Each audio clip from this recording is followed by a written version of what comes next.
Fala galera, aqui quem vos fala é o Corvo, e hoje vou trazer para vocês mais um deck tech de Commander Budget por menos de R$150.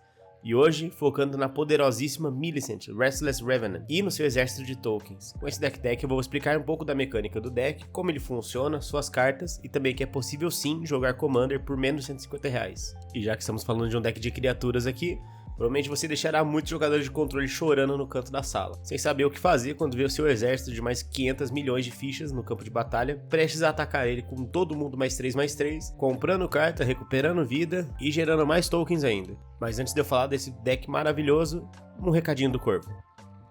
Queria agradecer aqui a todo mundo que está assistindo e engajando nossa comunidade. Peço que continuem com o suporte, pois significa muito para mim. Não esquece de deixar o like, se inscrever no canal e compartilhar com seus amigos.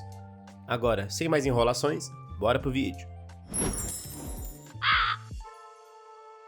Vamos falar um pouco desse deck, que por dias foi minha principal fonte de diversão. E também foi minha porta de entrada para o comando. Por isso, o apelo emocional do vídeo vai ser um pouco alto. E essa lista não é a que eu jogava, pois quando eu comprei, eu peguei um baralho pré-montado já pela Wizards. Lembro do dia que todos os meus amigos estavam enchendo o saco para eu jogar Commander com eles, então eu fui na loja mais próxima, dei a maioria das minhas cartas avulsas para a loja, vendi para eles e consegui trocar pelo deck da Millicent. Mas a lista que eu montei hoje é mais consistente e um pouco mais barata que o pré-com. Pois pelo que me lembro, no pré-com vem muitas cartas que não tem nada a ver com o deck. Por exemplo, vem alguns anjos, vem algumas criaturas que não tem nenhuma sinergia, nenhuma conexão com o baralho em si. Então o que eu fiz? Eu acrescentei mais criaturas do tipo espírito, que combina com a temática do deck. Algumas outras cartas de suporte, que eu acho que valem mais a pena. E eu gosto muito da temática de tokens, para ficar trazendo nosso comandante da zona de comando o tempo todo. E foi basicamente isso que eu fiz com essa lista. Mas é óbvio que dá pra fazer upgrades. Se você tiver mais dinheiro, você consegue colocar outras criaturas. Então, mais pra frente no canal, eu pretendo fazer uma série onde eu upgrade esses decks. Onde com R$50 a mais ou R$100 a mais a gente consegue fazer decks bem competitivos. Então é só ficar na guarda que daqui a pouco sai. E vamos falar um pouco do nosso comandante. A Millicent é uma criatura lendária do tipo Espírito Soldado, com custo de mana 5 genéricas, uma branca e uma azul. Ou seja, ele vai ser um deck Azorius, e ela conta com as seguintes habilidades. Essa mágica custa uma genérica a menos para cada espírito que controlamos. Tem voar, e toda vez que ela ou outro espírito não ficha que controlamos causar danos de combate ou morrer, podemos criar uma ficha de espírito branca 1/1 com voar no campo de batalha. E se quiser, ela paga a boleta na lotérica e limpa o nome no Serasa também. E como podemos ver, quanto mais espíritos em jogo, mais barato ela fica. E isso burla uma regra bem essencial que existe no comando, que toda vez que o nosso comandante volta para a zona de comando, ele volta valendo 2 a mais. Só que com a Millicent não é diferente, ela volta valendo 2 a mais, só que com 2 meras fichinhas de espírito, meio que já cancela essa habilidade inteira. E já que nosso deck é mais focado em tokens com criaturas, então praticamente vamos voltar a Millicent o tempo todo para o campo de batalha valendo apenas 2 manas.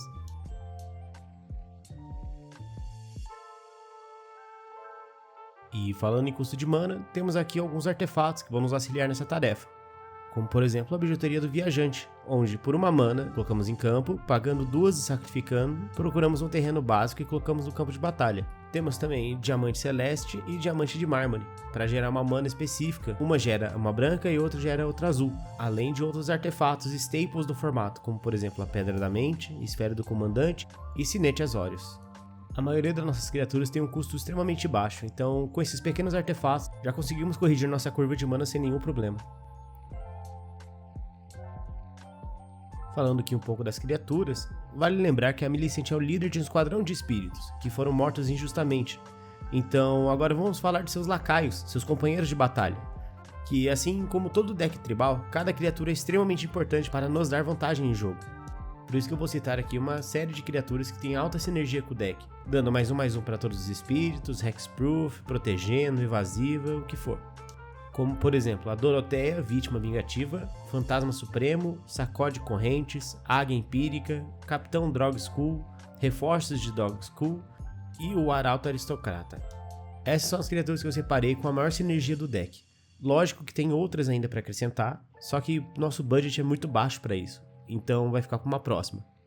Por outro lado, temos criaturas que também têm sinergia com o deck, mas fazendo outras coisas, como por exemplo gerando fichas ou destruindo um artefato, destruindo um encantamento, como é o exemplo da Aparição Lamuriante, o Clérigo Arrependido, o Arauto de Nobelgast, o Carrasco Enforcado, o Gaste do Grilhão Onírico Sacerdotisa do Cemitério Abençoado e Oyobi, que rompeu o céu. E como eu disse, todas essas criaturas também têm sinergia com o deck, mas de outra forma.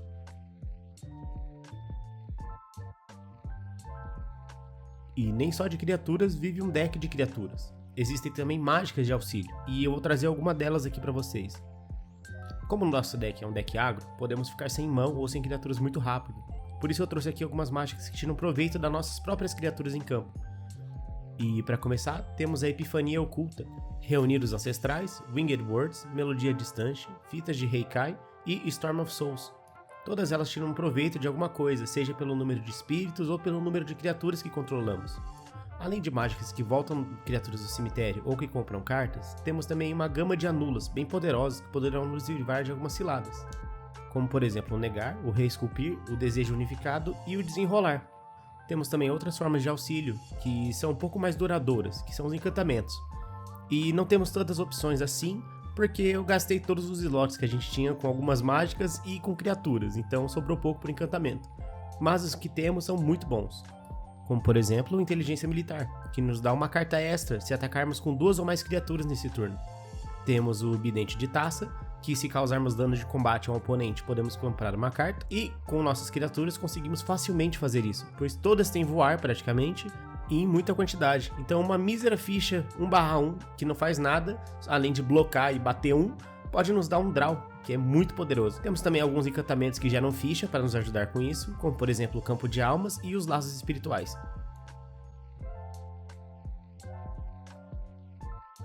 Agora falando um pouco dos terrenos, eu fiz um catadão de tudo que é possível de 2 cores e seja barato. Começando com 12 planícies básicas e 12 ilhas básicas, temos também uma paisagem infinita, e praticamente todas as lanes que entram virada de 2 cores, como o Templo da Iluminação, Riacho da Pradaria, Refúgio de Seigiri e Angra Tranquila. Além delas, temos também o Casarão Assombrado do Pântano, Chancelaria Azorius e Cume dos Ventos Velozes, entre outras lanes que eu vou deixar aí na tela para vocês darem uma olhada e printar se vocês quiserem. E não podia faltar o melhor terreno do jogo, que seria a Torre de Comando. Bom, eu percebi que vocês gostam bastante de vídeos de deck tech, então eu resolvi trazer mais um para vocês. Dessa vez um pouco mais curto, porque realmente não tem muito mais o que cobrir. Eu vou deixar a lista nos comentários para vocês darem uma olhada e alguns prints para vocês irem vendo qual cartas vocês já têm ou qual cartas vocês podem ir comprando aos poucos. Lembrando que é um deck bem budget, é bem tranquilo de comprar ele. Lembrando também que você sempre tem a opção de comprar o pré-com e alterar ele, colocando ou tirando cartas, ou simplesmente montando mesmo a lista que eu criei aqui. Tem outras listas também na internet, um pouco mais completas que a minha, só que essa versão aqui que eu achei eu gostei bastante. É um bom interlúdio entre preço e também consistência. E esse foi praticamente o deck todo, com todas suas mágicas, encantamentos de auxílio e suas principais criaturas. Com isso percebemos o quão bom esse deck realmente é. Anteriormente nos vídeos trouxemos o deck do Niv Mizzet numa pegada mais Spelllinger, ou patas leves com mais focado em encantamentos e em algumas criaturas, e agora um deck mais baseado em criaturas em si, que focam mais em construir um campo e bater com todas as criaturas de uma vez. E como eu disse no começo do vídeo, esse foi meu primeiro deck de Commander, então realmente me diverti demais jogando com ele.